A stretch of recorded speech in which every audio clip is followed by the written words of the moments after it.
Eu sou Tereza Lira, sou pesquisadora da Fundação Oswaldo Cruz, do Instituto Ageu Magalhães aqui de Pernambuco. Minha formação é de médica, mas toda a minha atividade profissional foi no âmbito da saúde pública. Eu tenho mestrado e doutorado em saúde coletiva, além de pesquisadora da Fiocruz, sou docente da Universidade de Pernambuco, também da disciplina de saúde pública da Faculdade de Medicina. E durante vários anos do meu exercício profissional eu trabalhei na Secretaria de Saúde do Recife e de Pernambuco, e algumas vezes ocupando cargos em comissão de chefia, sobretudo na área de vigilância em saúde.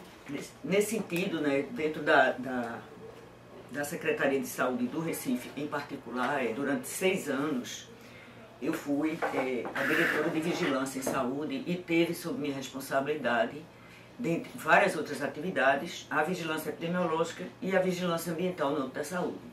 Então, nesse sentido, eu lidei com o contexto das arboviroses como um profissional na ponta, como uma pessoa que tinha que coordenar as ações ambientais do Recife para a redução da densidade vetorial e também da parte do monitoramento da ocorrência de casos. Então, em 2002, por exemplo, nós vivemos talvez a maior epidemia de dengue da cidade. Naquele momento, a partir de uma reorganização da própria lógica de atuação do serviço, nós conseguimos identificar 35 mil casos de dengue na cidade, e claramente se concentravam nas áreas mais periféricas. O Recife convive com uma questão de abastecimento de água irregular, e mesmo que desde aquela época para cá algumas soluções já tenham sido dadas, mas são muito insuficientes. Então, claramente, havia uma concentração de casos nas áreas onde as pessoas obrigatoriamente tinham que armazenar água para o convívio diário. Eu me lembro, por exemplo, que uma vez a gente estava fazendo um vídeo informativo na comunidade e entramos numa casa e tinha um tanque no quintal dessa casa cheio de vetumes. E aí a gente foi conversar com a proprietária e ela me deu a seguinte resposta: eu sei que eu teria que tampar esse tanque, mas eu preciso da água para dar banho nas crianças, para preparar comida, para lavar roupa, para limpar a casa. Eu não tenho condições de fechar, botar a tampa, tirar a tampa, botar a tampa, tirar a tampa. E eu não tive mais nada a dizer a essa pessoa, porque a realidade dela é esta e caberia à sociedade o fornecimento da água, que teoricamente existe na cidade toda. Bom, depois eu vim aqui para o Centro de Pesquisa Ageu Magalhães e, mais recentemente, a gente foi desafiado com esse novo fenômeno que foi a epidemia do Zika vírus. Eu não compus a equipe que teve à frente das pesquisas epidemiológicas, mas acompanhei de perto. Naquele momento, nos vimos diante de um grande desafio, quer dizer, a microcefalia, que foi o evento mais visível do fenômeno da Zika, é um evento raro. Outras causas de microcefalia sempre existe, mas era um evento raro. E de repente começou a nascer crianças numa quantidade completamente inusitada, com uma microcefalia que é muito característica. Quem já viu uma criança com a síndrome congênita do Zika vírus, tem um fenótipo muito característico. É uma microcefalia diferente de outras microcefalias. E isso chamou a atenção, sobretudo, dos neuropediatras, que tinham a prática de ver isso esporadicamente e passaram numa mesma semana a ver 3 casos e às vezes até mais. E foi quem deu o alerta foram os médicos clínicos. Coube à epidemiologia fazer algumas perguntas. De fato, existe um vínculo entre ter tido Zika vírus durante a gravidez e o nascimento dessas crianças? Então, esses estudos foram extremamente importantes, porque foram estudos conclusivos, que mostram que, de fato, há uma relação entre uma infecção durante a gravidez pelo Zika vírus e o nascimento de crianças afetadas. A microcefalia é o fenômeno mais visível, mas essas crianças têm inúmeros outros problemas de saúde e que exige uma complexidade de cuidados raros, e que significa uma série de demandas para a sociedade e para as famílias. Uma outra questão que se perguntou e que também a epidemiologia está buscando responder é toda mulher que tem Zika vírus, né, a criança vai nascer afetada, então estão sendo feitos estudos de acompanhamento de gestantes, né, que tiveram infecção não, e ver a taxa de incidência de crianças que vão nascer afetadas. A gente vive numa sociedade que eu diria bastante hipócrita, que trata a questão do aborto de uma forma equivocada, né, como se fosse a descriminalização, como se fosse uma imposição à mulher por essa opção, e não é. É o respeito à opção da mulher. Então, diante de viver numa sociedade que não permite essa escolha às mulheres, toda mulher que tem infecção do Zika vírus vai ter o conceito. Então, nesse sentido, estão sendo feitos esses estudos. Também estão sendo feitos estudos de acompanhamento dessas crianças, para saber exatamente o que é essa síndrome da Zika congênita, porque ela não existia antes. Então, o que de fato essas crianças apresentam? Qual vai ser a sobrevida dessas crianças? São perguntas que só estudos vão responder. Mas também haviam outras perguntas que precisavam ser respondidas. Por exemplo, o Zika vírus se distribuiu uniformemente na cidade do Recife. Então foi feito um estudo, que a gente chama um estudo de desenho ecológico, e que mostra claramente que não se distribuiu igualmente dentro da cidade do Recife. Que há uma concentração, que houve uma concentração de casos naqueles bairros de piores condições de vida. Então, sobrepondo os dados de condição de vida a partir dos dados do IBGE e os dados de ocorrência de casos, claramente há uma concentração nos bairros onde a gente tem problemas de abastecimento de água, alta densidade populacional, problemas de esgoto. Então, a desigualdade social se faz presente. A Zika é uma doença da desigualdade. Existe muito discurso de que há uma democracia do mosquito, mas essa democracia é relativa, como é relativa à nossa democracia. Então, na verdade, o Zika ele tem foco. E esse foco é a pobreza. E aí existia também uma inquietação nossa, porque o fenômeno da arbovirose, e aí se manifestando em mulheres grávidas e acometendo crianças, mais uma vez a mulher passa a ser uma culpada. E essa é uma questão que angustia a gente. Eu me lembro que uma vez, voltando de uma reunião do projeto que a gente coordenou, eu e outros colegas, a gente se depara no aeroporto com a imagem de uma mãe com a criança e dizendo se proteja ou qualquer coisa assim. Ou seja, a imagem da mulher que se você não se proteger, seu filho vai ter Zika. Quantas vezes a gente viu isso? Durante nossa pesquisa, teve uma mãe que fez um relato para mim de uma violência extrema, que um profissional de saúde chegou para ela e disse: quem mandou você morar onde tem mosquito? Como se esta mulher pudesse escolher onde ela vai morar. Como se todas as pessoas na sociedade brasileira tivessem a possibilidade de escolher onde vai morar. Então, essa visão de que você escolheu morar ali e aí seu filho nasceu com Zika é de uma crueldade imensa. Ou de uma outra mulher que disse a gente: há 22 anos eu perdi minha irmã com dengue hemorrágica. 22 anos depois, meu filho nasceu com Zika. Ou seja, a desigualdade se manifestou numa perda da irmã e no adoecimento do filho. Então, essa é uma questão que a gente pensa muito. Por que, mais uma vez, culpar a população por algo que ela não é culpada? Que é a sociedade, que é um fenômeno da sociedade. Então, essa questão do enfrentamento das arboviroses no Brasil, a meu ver, tem que ser visto. Há mais de 30 anos que o Brasil insiste na mesma metodologia, que é a colocação de larvicidas dentro dos recipientes, sem que a gente tenha tido nenhuma efetividade. Pelo contrário, a gente hoje em dia tem os 4 vírus da dengue circulando no país, tem o vírus da chikungunya e o vírus da Zika, todos transmitidos pelo mesmo vetor, o Aedes aegypti. Vale salientar que o Aedes aegypti tem competência biológica, por exemplo, para ser o transmissor da febre amarela urbana. Então, esse risco a gente ainda vive com ele. Além disso, ele pode transmitir outros vírus, outras arboviroses. Então, a questão que se coloca é de grandes dimensões. A gente também vive numa sociedade que se urbanizou de forma anárquica. As grandes cidades brasileiras são completamente anárquicas. Não tem nenhuma estrutura urbana, nenhum planejamento urbano. São cidades verticalizadas, excludentes, E esse é o grande fenômeno. Sem um enfrentamento real dessa situação, a gente vai conviver com ciclos epidêmicos. E esses ciclos epidêmicos continuará hegemonicamente a atingir uma população que já sofre inúmeras outras carências e inúmeras outras exclusões.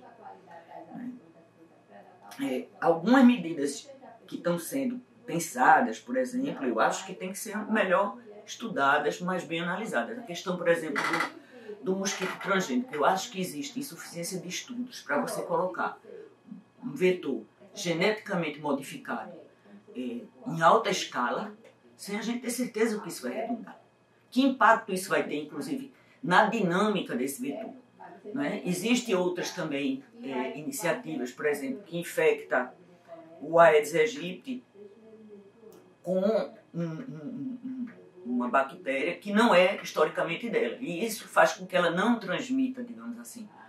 Mas também é algo que você está mexendo no ciclo biológico desse vetor. A longo prazo, será que isso não vai repercutir? Então, vai fazer com que esse vetor tenha outras competências e outras capacidades? Eu acho que são questões que tinham que ser mais bem estudadas, são onerosas, né? E que ao invés de investir na questão urbana, na questão do acesso, a gente está investindo em outras questões. Né? Então, eu acho que são questões que precisariam de mais estudos, de mais pensamento nesse Do ponto de vista das prioridades. Em relação às prioridades do fenômeno da Zika, e aí eu já faria entraria um pouco nessa nossa pesquisa, que se chamou Impactos Sociais do Zika vírus. Por que a gente começou esse estudo e o que ela tem mostrado? Como eu disse, a gente, o Instituto Ageu Magalhães capitaneou vários estudos, mas em parcerias com várias instituições, a Universidade Federal de Pernambuco, a Universidade de Pernambuco, a London School, outras instituições brasileiras, outras instituições internacionais. Mas a gente sentia falta de analisar, de estudar como a síndrome congênita da Zika impactou nas famílias. E nesse sentido a gente conseguiu captar recursos junto à Wellcome Trust, que é uma instituição britânica, e em parceria com o Instituto Fernando Figueira, que é Fiocruz do Rio de Janeiro, e a London School, a gente iniciou esse estudo chamado Impactos Sociais e Econômicos do Zika vírus. Nesse sentido, essa pesquisa, a preocupação da gente, exatamente porque a preocupação da gente eram os impactos sociais, a gente iniciou essa pesquisa com uma oficina de trabalho, para a qual a gente chamou os movimentos sociais, então a UMA, a AMA, as ONGs, o movimento de mulheres, então a gente chamou vários movimentos de mulheres que em Pernambuco se destacam. A gente tem um movimento de mulher importante no estado de Pernambuco, o SOS Corpo, Curumim, entre outros. Então a gente chamou também essas pessoas para poder problematizar e contribuir para a gente poder desenvolver essa pesquisa, realmente buscando alguns anseios da própria sociedade. O nosso compromisso naquele momento era que quando finalizasse a pesquisa a gente também daria um retorno dos principais resultados, e isso foi feito agora recentemente, dia 30 de novembro, né, nós realizamos um seminário onde pudemos apresentar alguns dos principais resultados. Então, o que chama atenção para a gente nessa pesquisa? Primeiro, que é uma doença de gênero, certo? É uma doença realmente que impacta sobretudo sobre as mulheres. O ônus recai, na verdade, socialmente no ombro dessas mulheres, social e financeiramente. Né? Uma coisa que ficou claro para a gente, né, é que foram as mulheres, mesmo aquelas que continuam com seus parceiros, certo? Foram as mulheres que tiveram que abandonar seus empregos, seus projetos pessoais de vida. Então a gente encontrou mulheres que diziam, bom, eu ia começar a fazer faculdade, tive que abandonar meu projeto. Outras que tiveram que abandonar o emprego porque precisam cuidar 100% do tempo dessas crianças. São as mulheres que se deslocam pela cidade como um todo, buscando serviços. Né? Então, mesmo aquelas que continuaram com os parceiros, eles são, sobretudo, os provedores econômicos. Né? Então, essa foi, eu acho que talvez uma das coisas que mais chamou a atenção da gente, enquanto resultado, foi de que é uma doença realmente que impacta sobre as mulheres. Tereza, vocês têm alguma ideia desse índice de casamentos que foram desestruturados? A gente está analisando ainda alguns resultados. Essa pesquisa ela teve dois grandes eixos. Um que foi a aplicação de questionários. A gente aplicou um total de 487 questionários, com 5 grandes eixos, né? Então, um eixo que a gente buscava alguns dados sociodemográficos, quantos filhos a mulher tinha, situação marital, etc. e tal. Um de apoio social, um de ansiedade e depressão, que a gente também está finalizando essas análises, né? Como impactou isso do ponto de vista emocional sobre essas famílias. E uma outra parte que foi a realização de entrevistas em profundidade. Nós realizamos 73 entrevistas no estado de Pernambuco e o Rio de Janeiro 74, entre profissionais de saúde. Então nós entrevistamos médicos, enfermeiros, médicos de várias especialidades, fonoaudiólogos, etc. e tal. Entrevistamos mães de crianças com síndrome da zika congênita. Entrevistamos outros cuidadores que não mães, mas hegemonicamente eram mulheres, eram as avós, eram as tias. Um caso ou outro, 2 casos eu acho, foram de homens, um avô e um pai. Mas hegemonicamente eram mulheres. Entrevistamos homens e mulheres em idade fértil. Nesse caso a gente queria um pouco abordar com eles como eles viveram as perspectivas de serem pais e mães diante de um fenômeno como esse. E entrevistamos mulheres grávidas para saber como elas viviam a gravidez no momento onde tinha circulado uma epidemia que afetava diretamente esse grupo, mas que naquele momento não estava mais circulando. Então, a gente nesse momento está analisando esse conjunto de informações. É um conjunto grande, né? São 147 entrevistas em diferentes universos, mas que alguns resultados preliminares a gente já pode adiantar. Com relação às entrevistas, você já indica algumas diferenças entre o meio urbano e o rural? Essa é uma particularidade. A gente não conseguiu ampliar essa discussão para o meio rural, por questão de financiamento mesmo. Mas a gente não tem dúvida de que essa realidade ela se manifesta. Então, Recife, a gente realizou as entrevistas só na área metropolitana direta. Recife, Jaboatão, Olinda. Camaragibe, a gente teve também casos. A gente não teve condições de entrevistar mulheres do interior. E o Rio de Janeiro concentrou, sobretudo, as entrevistas nos 2 grandes serviços de referência. Se a situação aqui é de grande complexidade no Rio de Janeiro, em função de todo o fenômeno que todo mundo sabe, da violência urbana, etc., então houve uma concentração das entrevistas nos serviços especializados que atendem essas mulheres.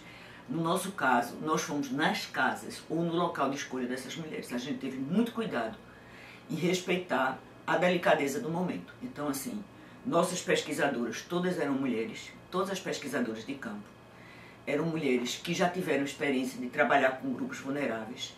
Então, eram pessoas que já tinham trabalhado com população transgênero, com população drogadita, com população de rua, população HIV positivo.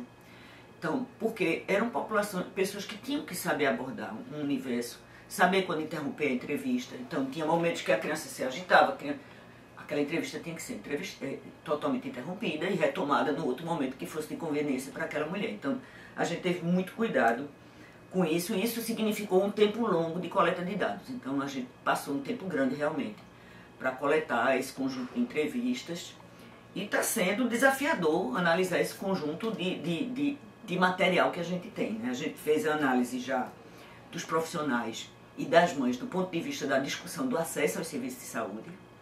E estamos analisando também do ponto de vista da questão econômica.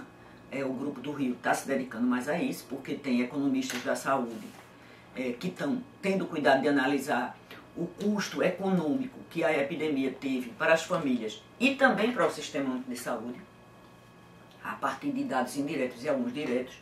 E também estamos analisando a questão na saúde reprodutiva dessas mulheres. E aí eu diria que tem algumas questões interessantes. Por exemplo, do ponto de vista do acesso ao serviço de saúde, o que chama atenção a gente é que o Estado de Pernambuco ele ampliou a oferta de serviços, mas mesmo assim o funcionamento desses serviços não é pleno e o acesso não é fácil, certo? E não há uma concentração desse serviço. Então, muitas vezes as mulheres colocavam que de manhã elas tinham que levar a criança para um determinado serviço, de tarde tinham que levar para outra. E isso, utilizando um transporte público precário, essas crianças estão crescendo, estão pesadas, muitas são cadeirantes, os ônibus não têm acesso ao cadeirante. Uma chegou a relatar para a gente, quando o ônibus vê que é uma criança cadeirante, ele passa direto, porque sabe que vai demorar para subir, vai atrasar alguma coisa, então ele nem para naquela parada. Então, veja como é delicada e sensível essa questão, né? Então, esse é um grande problema, né? A dispersão dos serviços e a dificuldade das mulheres de acessar. Outros serviços filantrópicos, por exemplo, que deram alta às crianças, mas não deram alta porque as crianças melhoraram. Deram altas porque disseram essas crianças não têm como progredir e a gente não tem como investir mais nessas crianças. Ora, essas crianças são portadoras de síndrome gravíssimas que a gente não sabe ainda o tempo que elas vão precisar para evoluir. Então imagine a dor de uma mãe escutar que um serviço desistiu do filho dela, quando ela não desistiu, né? Então, essa questão foi colocada para a gente, e para a gente também é sofrido como pesquisador, como mulher, porque a equipe também era uma equipe totalmente feminina aqui no Recife. No Rio de Janeiro tinha apenas um homem que trabalha com masculinidade e que vai estudar a fundo o discurso dos homens, que é o que a gente está esperando muito, porque é uma visão que para a gente importa bastante, né? E como ele tem um acúmulo nessa discussão da masculinidade, é um produto que a gente está um pouquinho ansioso que saia, mas que está sendo encaminhado. Tereza, dentro dessa perspectiva que você coloca de que existe desconhecimento, né, e que está sendo construído um conhecimento, e ele está sendo construído a partir também da evolução dos atendimentos.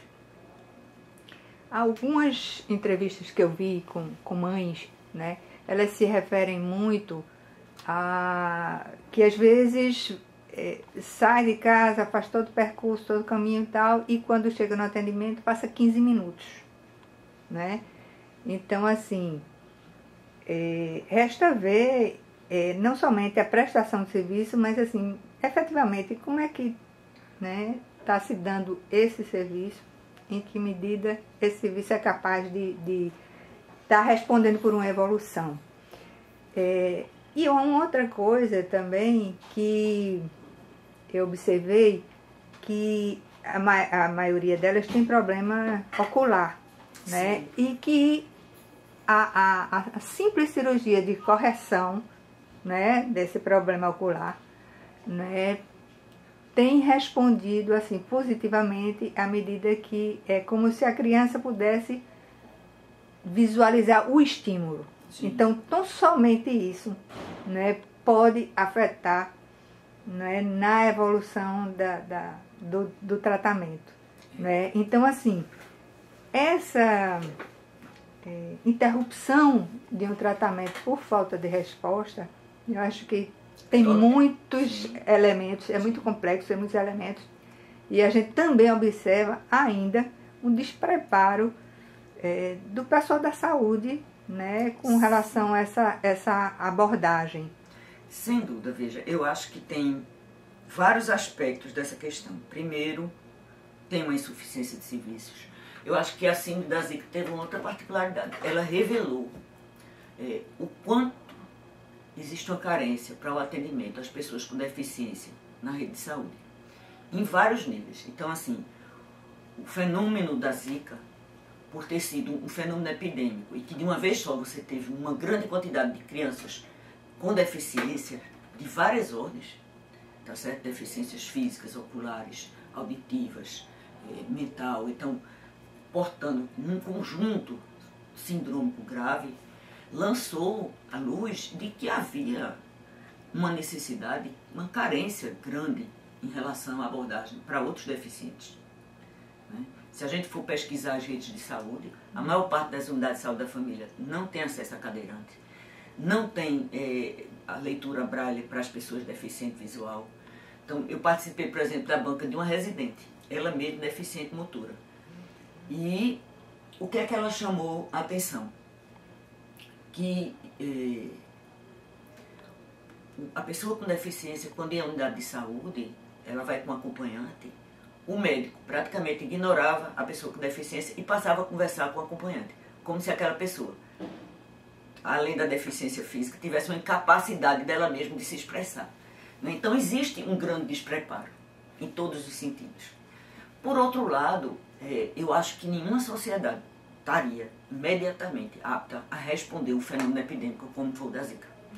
Então, eu acho que, apesar de tudo, o SUS conseguiu dar respostas em grande rapidez, tanto do ponto de vista da pesquisa, porque não tenha dúvida que o fenômeno há 3 anos atrás, e hoje a gente já tem produtos importantíssimos, por exemplo, já tem um resultado de um estudo que diz que, de fato, a Zika vírus está relacionada, a infecção pelo Zika vírus está relacionada ao surgimento da síndrome. Então, isso foi feito com uma grande rapidez, com uma grande agilidade. E isso com financiamento hegemonicamente público. Então, eu acho que é importante ressaltar, né, que o SUS, apesar de todas as deficiências e todas as carências, ainda é quem consegue dar as principais respostas. Por exemplo, nessa pesquisa de acesso, o que é que a gente percebeu? Existe um mix público-privado interessante. Então, muitas vezes as mulheres têm pequenos planos de saúde para garantir o atendimento rotineiro, por exemplo, do pediatra. Mas quando a criança precisa do especialista mais delicado, ele é encaminhado para a rede SUS. A rede pública é quem dá hegemonicamente a resposta aos problemas mais complexos. Né? Então, esse é um fenômeno que não se limita só ao Zika vírus. Né? E eu acho que, como eu sou uma defensora do SUS, uma militante do SUS, escolhi minha carreira, né, de trabalhar por acreditar no sistema único de saúde, eu acho que a gente tem que ressaltar, por exemplo, que quem financia os procedimentos de maior complexidade nesse país é o SUS. O transplante de órgão, o retransplante de órgão, isso significa uma logística cara. Acho que quem garante é o poder público. As principais terapias renais substitutivas, que é a hemodiálise, grande parte financiada pelo SUS, a quimioterapia, a radioterapia.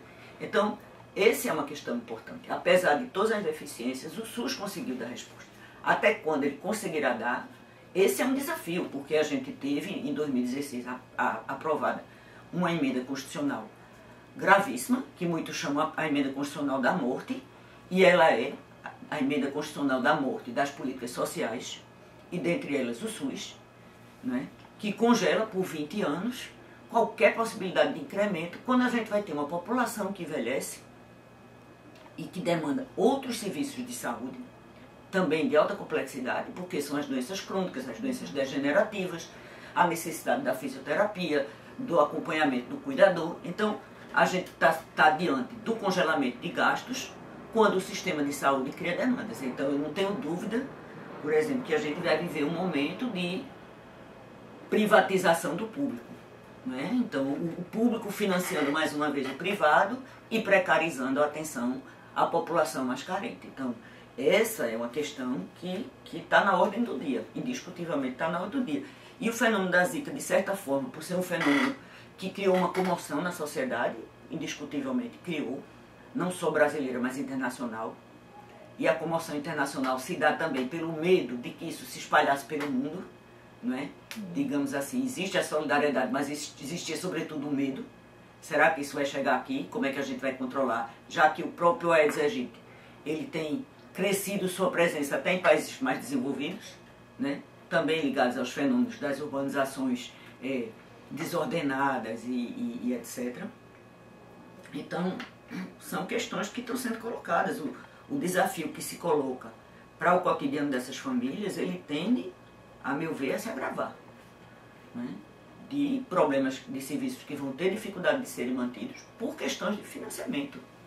Né? Essa é uma questão que precisa ser estudada, ser analisada e precisa ser lançado luz sobre isso, porque as pessoas muitas vezes veem o resultado na ponta, mas não veem que para aquele resultado ser alcançado, vários cortes houveram. Né? Então, esse, a meu ver, é um dos maiores desafios que se colocam para os próximos anos.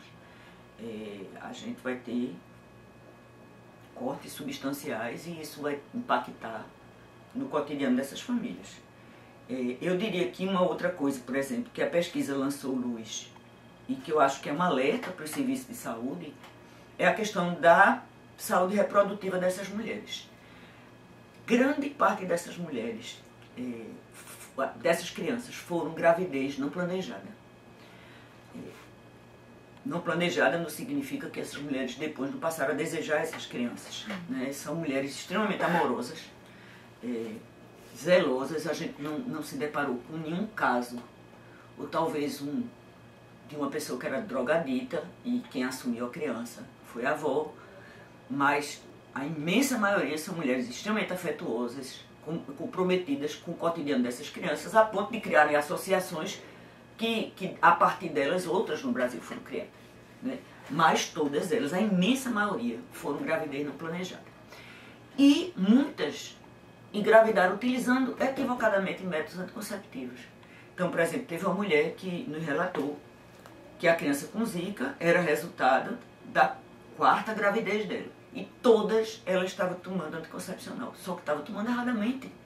Veja, a mulher teve 4 gravidezes. Em nenhum momento, após esse parto, essa mulher foi esclarecida de como utilizar corretamente o anticoncepcional, né? Em nenhum momento a rede ofereceu a ela outros métodos anticonceptivos. O SUS dispõe de DIU, do diafragma, da camisinha, do anticoncepcional injetável, da pílula.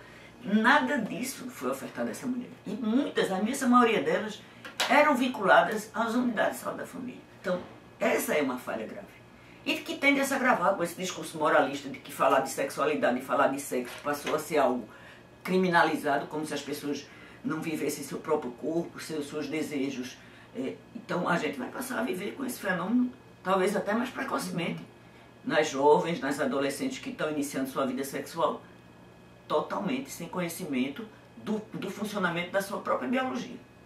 Então, essa foi uma questão que para a gente foi bem preocupante, quer dizer, essas mulheres serem mães de gravidez não planejada e o serviço de saúde dispondo desses métodos não terem conseguido chegar a essas mulheres. Muitas já eram mães de outras crianças quando a gente foi entrevistar, né? Engravidaram um pouco depois de ter a criança e claramente não estavam planejando ser mãe de uma criança imediatamente após ter uma criança com uma deficiência severa que exige tanto delas, né? Então, essa foi uma outra questão que para a gente foi preocupante, que reforça o que eu disse no início. É uma doença de gênero, porque o homem não entra nesse processo da discussão da anticoncepção. Joga mais uma vez a responsabilidade toda no ombro das mulheres, né? O peso emocional, o peso de escolher o método. Então, essa é uma questão que para a gente também foi bem... que chamou bastante atenção, né? Com relação a todo esse ambiente da pesquisa, vamos dizer assim, a pesquisa mais científica, que está avançando, que tem um método e tal, vocês identificam algo para além desse mundo acadêmico, né? Do ponto de vista da contribuição dessa pesquisa em si? Eu acho que essa questão ela é muito importante, veja bem. Eu só vejo sentido de fazer pesquisa se ela tiver um sentido social. Para mim, pela minha história como pessoa, pela minha história, da trajetória que eu escolhi para a minha vida profissional e pelo próprio objeto que eu escolhi trabalhar, que é a saúde pública, eu não vejo sentido de um estudo que não tenha um objetivo, digamos assim, social. Quando se faz um estudo epidemiológico sofisticado como os que foram feitos, ele tinha um sentido social. É o sentido de esclarecer que, diante desta vinculação do fenômeno Zika com a gravidez, algo tem que ser feito. Ele coloca o problema, ele é de fato real, o que tem que ser feito. Essa visibilidade é que eu acho que falha. Eu acho que o mundo acadêmico ele fala muito para si, né? A gente conversou aqui antes sobre a questão das publicações ser hegemonicamente em inglês. A gente vive num mundo acadêmico que é um mundo competitivo. É o mundo dos intelectuais que competem também. Competem com organismos internacionais, disputam os financiamentos, né? Porque para fazer pesquisa você precisa de dinheiro. Impossível você fazer pesquisa sem recursos. Por exemplo, quando você me perguntou por que a gente não foi para o interior, porque simplesmente a gente não tinha recurso. Significava ter recurso para passagem, para deslocar essas pessoas, significa implicação de seguro também para essas pessoas, porque elas se expõem no trajeto. Então, são pesquisas muito mais onerosas, né? Então o mundo acadêmico ele disputa também o recurso para poder fazer essas pesquisas. E essa competição faz com que as pessoas terminem publicando os seus artigos e fiquem por aí. Então, passar do artigo para que a população decodifique isso, porque a linguagem acadêmica é uma linguagem árida. É uma linguagem de especialistas para especialistas.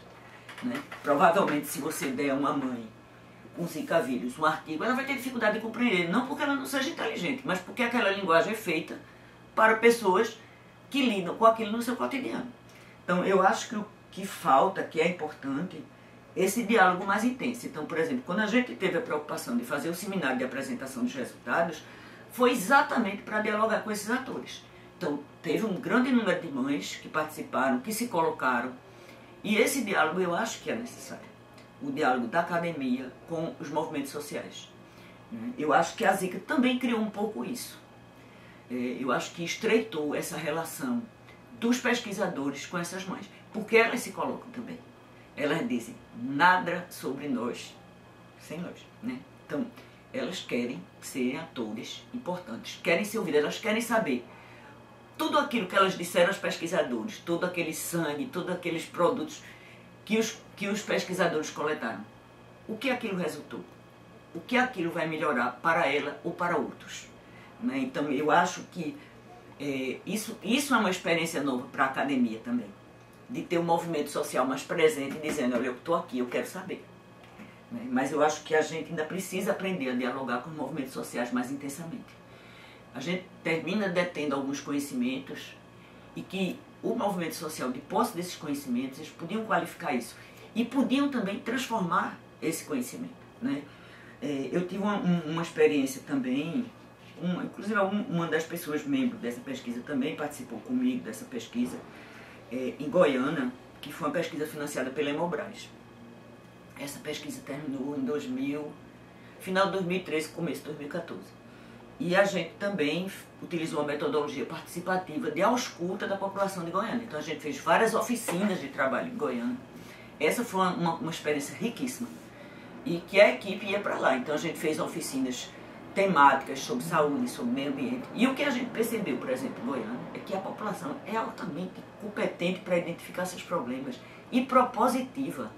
Ela sabe o que quer e sabe por onde podiam caminhar, mas elas não são escutadas pelo poder público. Então, por exemplo, pegando o exemplo da água, Goiânia é uma área que tem aquíferos importantes. Não falta água em Goiânia, falta ela chegar à população. Não falta água para a indústria automobilística, não falta água para a produção da cerveja, nunca faltou água para a matriz econômica principal, que era a cana-de-açúcar, mas falta para o pequeno agricultor do assentamento. Então, por exemplo, a gente entrevistou pessoas de um assentamento que do outro lado você tem a irrigação, para o lado de cá a água não chega. Né? E essa água é pública. Né? Então, essa questão, a população identificava, problematizava. Né? O grande achado, por exemplo, dessa pesquisa da Hemobras foi a questão da inclusão da juventude. Né? Os jovens querem ter voz, querem ter espaço, e não estava sendo dado. Né? Então, essa é uma questão que para a gente foi muito rica e foi muito frustrante também. Porque quando acabou o financiamento da pesquisa, a gente ficou impotente. A gente queria continuar a trabalhar com esse grupo de jovens, a gente queria formar algumas iniciativas e a gente não tinha o recurso, nem o poder público bancou, por exemplo, essas iniciativas que poderiam ser extremamente interessantes. Né? Como possibilidade também dos jovens como replicadores, não é? No sentido da saúde preventiva. O que a gente percebeu lá, por exemplo, em Goiânia, 25% dos partos foram em adolescentes. Veja, 1/4 dos partos eram meninas abaixo de 18 anos de idade. E esse fenômeno, eles identificavam naquele momento, porque naquele momento a planta da Fiat Jeep ainda estava em construção. E eles percebiam um agravamento dessa questão. Por quê? Pelo grande número de trabalhadores, tá certo? E pela situação de vulnerabilidade das jovens. Muitas vezes a prostituição, a gente ouviu o discurso que dizia assim, as próprias famílias incentivam. A miséria obriga, ninguém incentiva a prostituição. A miséria, a fome, a necessidade imediata. Então, isso era uma questão que eles mesmos levantavam como problema. A outra questão da drogadição. Veja, os jovens de Goiânia não foram aproveitados como mão de obra, não eram qualificados para trabalhar na indústria automobilística, na indústria de vidro plano, na indústria de papel, na indústria de cerveja. Então esses jovens viam os espaços de trabalho ser ofertados e eles incapacitados de ocupar esses espaços. E aí o que sobrava? A drogadição, a violência, a marginalidade, não por escolha, mas porque é o que a sociedade está oferecendo a eles. Então, a questão da evasão escolar também, a questão da cultura, essa chegada, por exemplo, massiva, transformadora do espaço de Goiânia, afetando diretamente as manifestações culturais. A gente pode pegar o exemplo aqui da Praia do Paiva, que acabou a festa da lavadeira. Um espaço privatizado pela burguesia recifense e que acabou uma manifestação popular histórica daquela localidade. Então Goiânia tem manifestações, o coco, uma série de coisas que são próprias da cidade e que eles vinham ameaçadas pela essa mudança da dinâmica e pela expulsão da população para a periferia. Você passa a ter um novo mercado que quer ocupar as áreas centrais na cidade e as próprias populações da cidade vão sendo jogadas para a periferia porque preferem alugar a casa para ganhar um dinheirinho, para não sei o quê. Então, cria toda uma precariedade de acesso. Então, mostra mais uma vez que o grande desafio que a gente coloca para qualquer problema, eu acho, é a profunda desigualdade social que o Brasil optou por viver, porque é uma opção. A gente pode dizer que é fatalidade. É opção. Opção do que a gente pode dizer da elite desse país, que prefere se sentir poderosa e rica diante da opressão dos outros.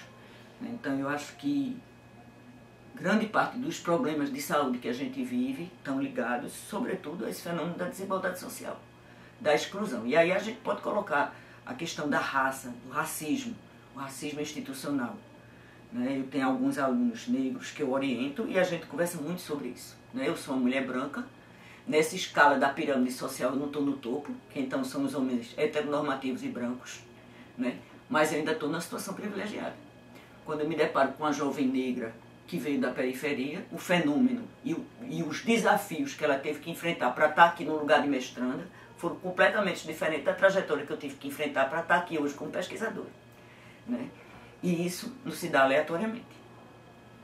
O que é meritocracia para uma pessoa como eu, que sou filha de pais professores universitários, ou a minha aluna, que é filha de um gari e uma mãe agente comunitária de saúde. Quem é que tem mérito nesse processo? Então, essa sociedade da gente que coloca e que trouxe, eu acho que para a sociedade brasileira, esse fenômeno que se espelha na desigualdade da distribuição.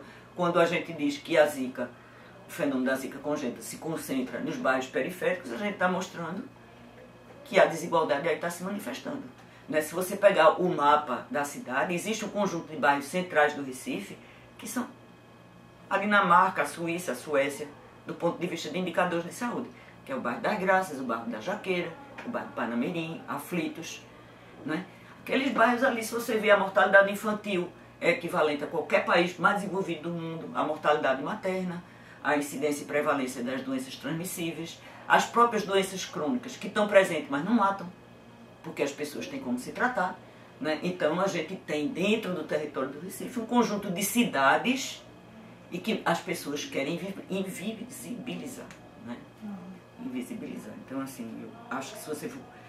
Como eu dou aula também na Faculdade de Medicina, e só após a iniciativa dos governos Lula e Dilma de criar o sistema de cotas, a gente passou a ter dentro do curso de medicina pessoas que vinham de outras localidades da cidade.